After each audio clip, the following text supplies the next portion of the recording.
Welcome to Tenor Tech, where I solve the problems you didn't even know you had. You're starting by preparing the device and opening Wallet. First, make sure your passcode and Face ID or Touch ID work. This authorizes changes. Then open Wallet and tap the card you want to stop using. Don't delay, select it now. Keep your issuer's phone number and the last 4 digits of the card handy because you may need to contact them. Once done, you'll remove or suspend the card.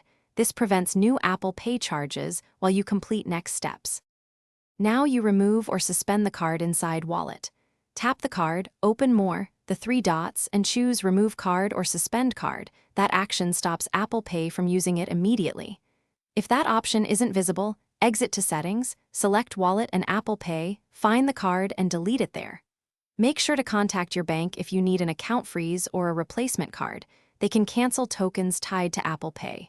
Once removed, watch for confirmation on screen. Finish by confirming removal and testing the result. After you remove the card, look for the on-screen confirmation and then review recent transactions to catch any unauthorized charges. This is why you acted quickly. Make a small test purchase or present your device to a contactless terminal to ensure the card no longer appears as a payment option.